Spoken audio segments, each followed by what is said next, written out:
So here's some bad news for Donald Trump. In spite of the fact that he sent over 100 tweets in a 36-hour time frame over this weekend, defending himself from the looming impeachment inquiry, public opinion polling in the last 7 days has already shifted.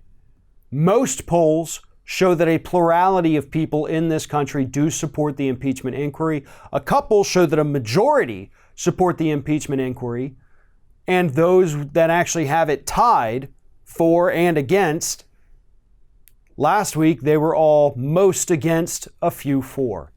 In every single poll that has come out within the last 7 days, support for impeachment and the impeachment inquiry, because sometimes they ask the question differently, support for both of those things has gone up. Support for not doing anything about the president's crimes has gone down. In 1 week, folks. Now, I remember talking last week where you had, I think, 2 or 3 polls at the time, maybe 4, that after 3 days they showed a plurality wanted Donald Trump to go through the impeachment inquiry. Now we have every single poll that has come out. Nearly a dozen polls in the last 7 days have shown that, yep, the public's getting angry, the public's getting curious, and the public is increasingly starting to think that Donald Trump broke the law. Now, what does this mean? Not much. I mean, let's be honest, this really doesn't mean much at all, except that it also means quite a bit. And here's why. Republicans have the numbers in the Senate to immediately kill any talk of impeachment. You would have to flip 20 Republicans in the Senate, in addition to making sure that all your Democrats were in line, I'm looking at you, Joe Manchin, in order to convict and remove. So why do these polls even matter? Well, they matter because the more the evidence comes out, the more these polls are going to shift, and the public is going to support impeachment and impeachment inquiries even more so than they do now.